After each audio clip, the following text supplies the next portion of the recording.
घर को चलाने के साथ ना बचत करना ज़रूरी है। मैं हर वीडियो में बताती ही हूँ कैसे ज़रूरी है। देखिए, अगर आप अपने सपनों पर काम करना चाह रहे हो और आप अनमैरिड हैं या मैरिड हैं, आपके बच्चे हैं, तो आप ये वीडियो ना पूरा देख लीजिए, क्योंकि इसमें वो तरीके बताए जाएँगे, एक के ऐसे सुझाव दिए जाएँगे जिससे आप भारी संख्या में बचत कर सकते हैं। देखिए, पैसे बचाना कोई बड़ी बात नहीं है और ना ही पैसे कमाना बड़ी बात है।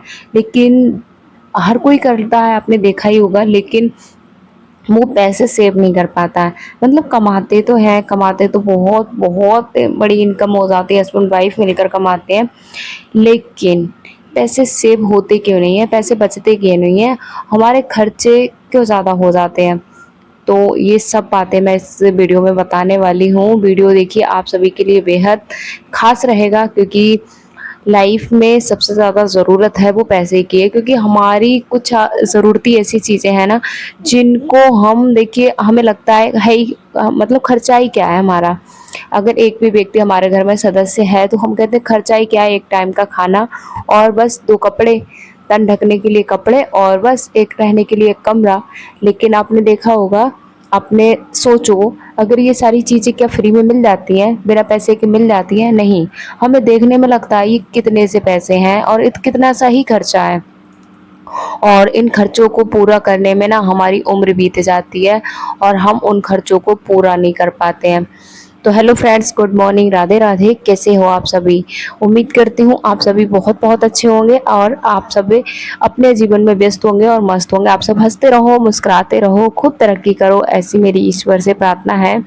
सुबह का समय है, देखिए 4:30 बजे है और मैं उठ गई हूँ, अभी जस्ट मैं उठी हूँ। और आप सभी को पता ही है, मुझे जाना होता है स्कूल, उसकी वजह से मैं उठ जाती हूँ।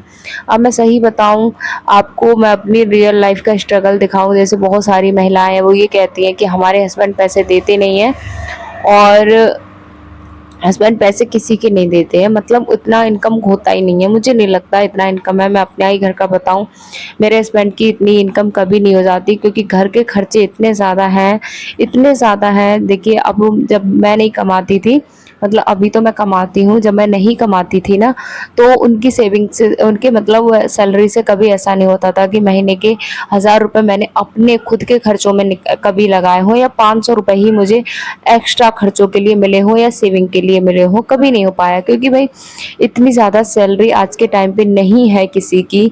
अगर वो प्राइवेट जॉब करते हैं आपके हस्बैंड, या उनकी नहीं होती है, घर के खर्चे बहुत हैं।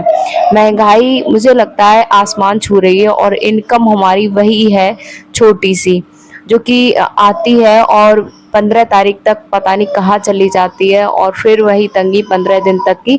मतलब 15 दिन ही हमारे सुकून के कटते हैं, 15 दिन हमें उसी तंगी को झेलना पड़ता है कि आज ये खर्चा कम कर लेते हैं, ये खर्चा कम कर लेते हैं, अब तो पैसे ही नहीं है, अब क्या कहाँ से इंतजाम होगा, और फिर क्या वही एडवांस ले लेते हैं या फिर परेशानी के साथ झेलते रहते हैं। तो ये प्रॉब्लम मेरे साथ पे हुई है, ऐसा नहीं है कि मेरे साथ की प्रॉब्लम नहीं है। तभी मैं आप सभी के लिए ये वीडियो लेकर आई हूँ कि आपकी लाइफ में, आप अनमैरिड हो या मैरिड हो, आपके बच्चे छोटे हैं या बड़े हो गए हैं, तो आपके आने वाली लाइफ में ये प्रॉब्लम्स ना हो, इसीलिए आप शुरू करिए। आप कुछ भी शुरू कर सकते हैं। देखिए, आप ऐसा कोई है नहीं आज के टाइम पे जिसके अंदर कोई स्किल होती नहीं है। अगर नहीं भी है तो वो सीख सकता है। अगर वो सच में पैसे कमाना और बचाना चाहता है, अपने आर्थिक पक्ष को, अपने घर के आर्थिक पक्ष को मजबूत बनाना चाहता है, तो वो महिला हो गई या पुरुष हो गया, वो कर सकता है। देखिए, मैं सही बताऊं, मेरे हस्बैंड की जब सैलरी बहुत कम थी, मतलब बहुत कम से, जब उन्होंने ये जॉब अभी वो जो कर रहे हैं, उनकी जो सैलरी स्टार्ट हुई थी वो 6000 से हुई थी। अभी भी ज़्यादा पैसे उनके इतने ज़्यादा नहीं बढ़े हैं, इतने ज़्यादा इनकम उनकी नहीं बढ़ी है, सैलरी उतनी है। लेकिन इसमें बीच में बदलाव क्या हो गया, बदलाव मैंने ये कर लिया कि मैंने खुद कमाना शुरू कर दिया। अब ये है कि जो खर्चे वो खुद 6000 सैलरी में, वो किराया देना, बच्चों की पढ़ाई, मेरे खर्चे, उनके खर्चे और घर का राशन पानी, सब कुछ उन्हें अकेले करना पड़ता था उन्हीं पैसों में। तो वो देखिए, मुझे कहाँ से पैसे देंगे, कहाँ से वो दे सकते हैं, उनके पास नहीं है भाई। मैंने कभी जिद भी नहीं की। अब मुझे क्या अपने इच्छाओं को मारना पड़ता था कि भाई है ही नहीं उनके पास।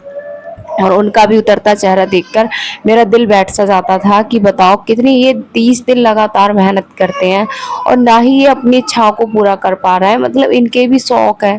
मेरे हस्बैंड को गाड़ी का बहुत शौक था। मतलब वो बहुत उनका मन करता था कि वो मतलब एक बाइक उनके पास होनी चाहिए, क्योंकि उनके पास बाइक ना पुरानी थी।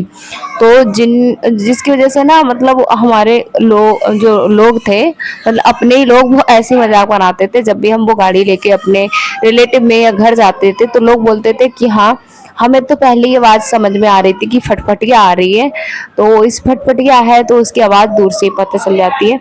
आज आप मेरे घर में सारी चीजें देखते हो। एक बार की बात है ना, जब ये मतलब वो हम जब अपने घर पे रहते थे, मैं किसी के लिए बुरा नहीं बोल रही हूँ, लेकिन मेरी लाइफ में जो हुआ है मैं वही बता रही हूँ। मतलब एक पैसे ना होने से और जो ज़रूरती चीज़ें हैं वो ना होने से अगर सामने वाले के पास होती हैं, तो वो हमें हमारी औकात को कैसे दिखाता है।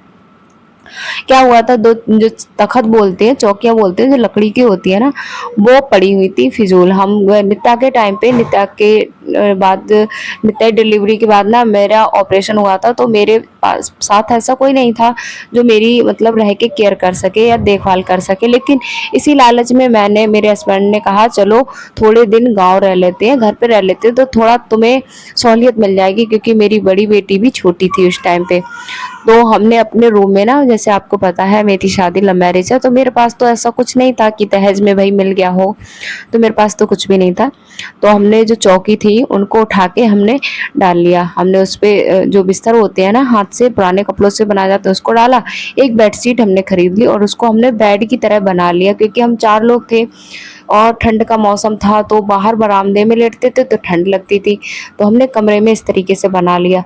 तो लोग बहुत हंस रहे थे। मतलब देखो, नया बेड तैयार हुआ है, दीवान बेड आया है, यहाँ से आया है, इस तरीके से लोग मजाक बनाते थे। तो मैं सही बताऊं, कुछ बातें ऐसी थी, लेकिन पलट के कुछ कहा तो नहीं गया था उन लोगों से। लेकिन बस एक कहीं ना कहीं दिमाग में ये था कि अब वो कब तक लोग हंसेंगे हमारे ऊपर। लोग कहते हैं ऐसे ही भटकोगी, ऐसे ही फिरोगी, और वो लोग कहते हैं जो हम जिनको अपना दिलो जान से अपना मानते हैं, और हमें ये लगता है कि हमारे ये सुख दुख में अपने हैं, तो वो काहे के सुख दुख में अपने हैं जो हमारा मतलब गिरे समय में और हमें गिराते हैं।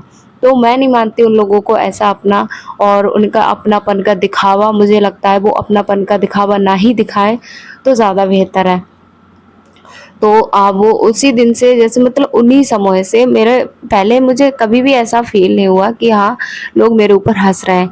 लेकिन वो जब मैंने जितने दिन में रही थी उस टाइम पे लोगों ने मेरे ऊपर इतना हंसना शुरू किया। मतलब उन्होंने एक तरीके से फील कराया कि देखो, हमारे पास तो सब कुछ है और तुमने मतलब अपनी पसंद से शादी की, इसलिए आज तुम्हारे पास कुछ भी नहीं है। तो उस वजह से फिर मैंने कहा कोई बात नहीं। मैंने जब वो वहाँ से आए, मैंने बहुत ज़िद किया हस्बैंड जी से कि आप यहाँ से नहीं, क्योंकि वहाँ पे मेरे साथ ना कोई ऑप्शन नहीं था कि मैं कुछ कमा सकूं, क्योंकि गांव बहुत छोटा था और सिलाई वगैरह का कोई रास्ता भी नहीं था, बहुत कम इनकम होती थी। तो मैंने कहा आप थोड़ा, मुझे यहाँ से निकलना है क्योंकि मुझे कुछ करना है। हस्बैंड जी मान नहीं रहे थे, उन्हें बिल्कुल भी उनका मन नहीं था कि वो गांव छोड़े, घर छोड़े अपना। लेकिन उनकी जॉब का भी बहुत मतलब, यहाँ से उनकी जो किराया है वो हर दिन का 50 रुपये पड़ता है, और वहाँ से उनका जो जॉब पर वो जाते थे, सैलरी उनकी 6,000 थी, और उनका जो किराया था वो 150 रुपये पर दिन था।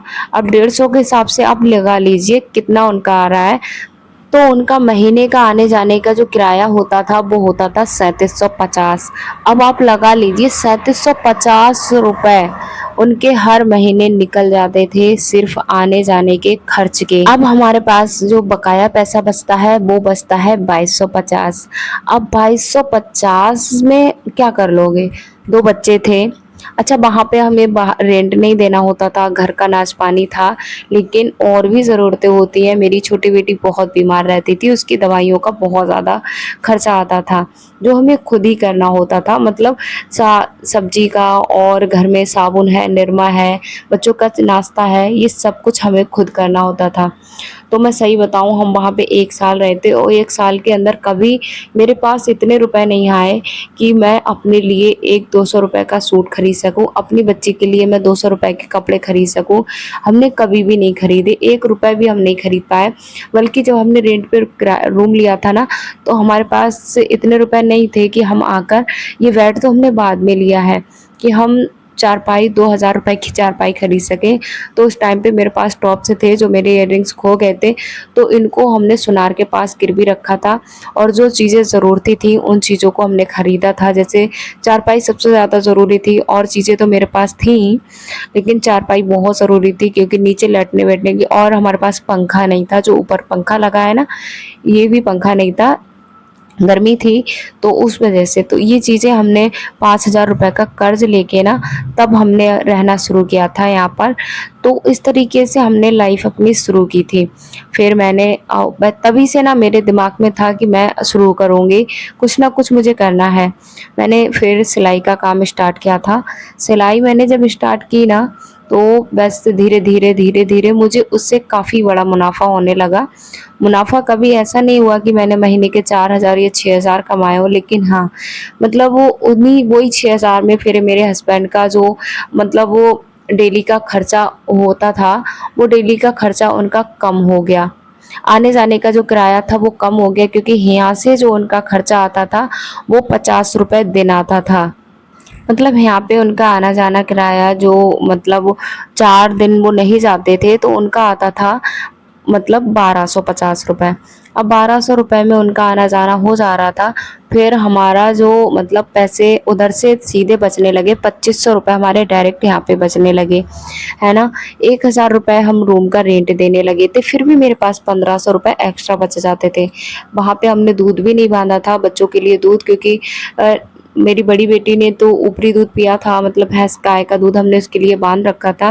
पैसों की तंगी की वजह से छोटी बेटी को मैंने अपना ही दूध पिलाया था। इतना हमारे बजट में नहीं था कि मैं अपनी बेटी को मतलब बाहर से दूध पिला सकूँ, क्योंकि पैसे बहुत कम, अब मैंने बताया ही था 2200 रुपए में मैं क्या ही कर सकती थी। फिर मैंने धीरे-धीरे मतलब वो दूध बाँधा।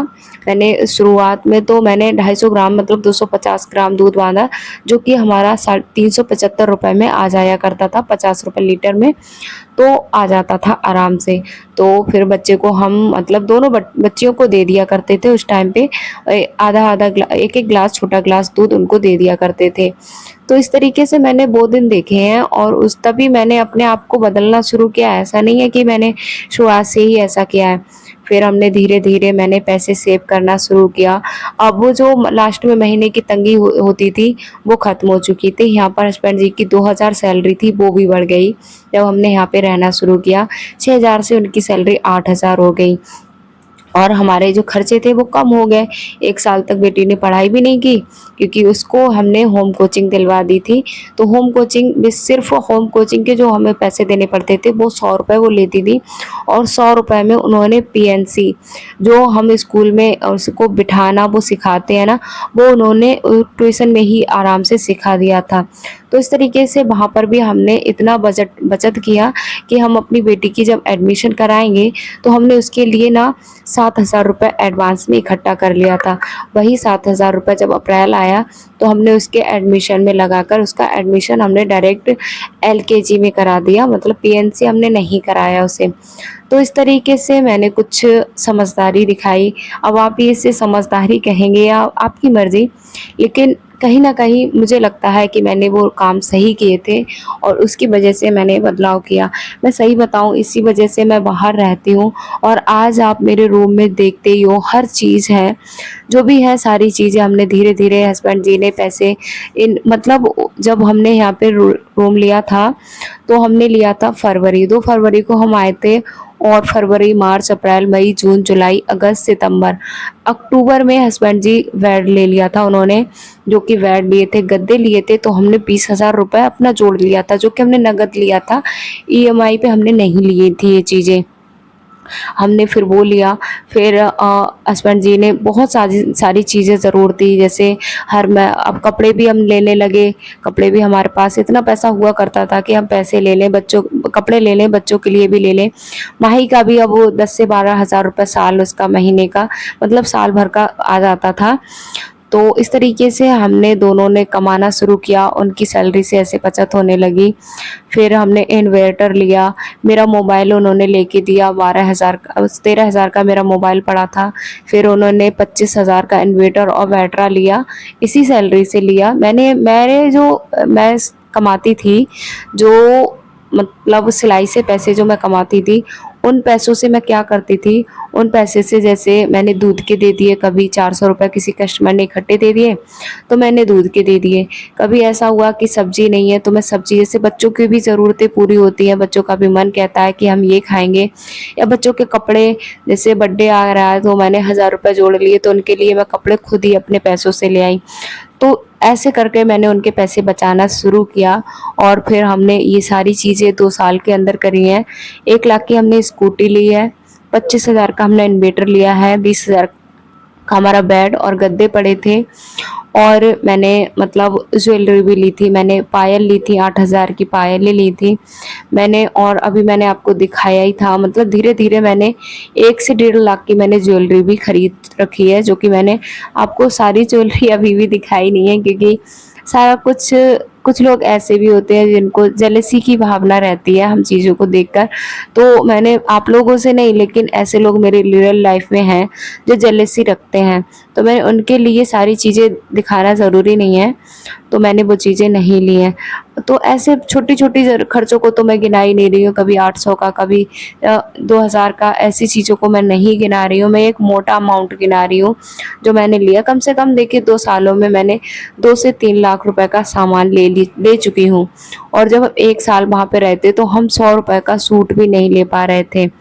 तो इस तरीके से मैंने अपनी आर्थिक स्थिति को सुधारा, और एक भारी संख्या में मैंने बड़ी बचत की, और आज मैं और भी कुछ कर सकती हूँ, बहुत कुछ कर सकती हूँ। आप सभी का आशीर्वाद और प्यार और सपोर्ट रहा, तो आगे जो मेरा एक सपना बचा है, सिर्फ मेरा अब उसी पर फोकस है।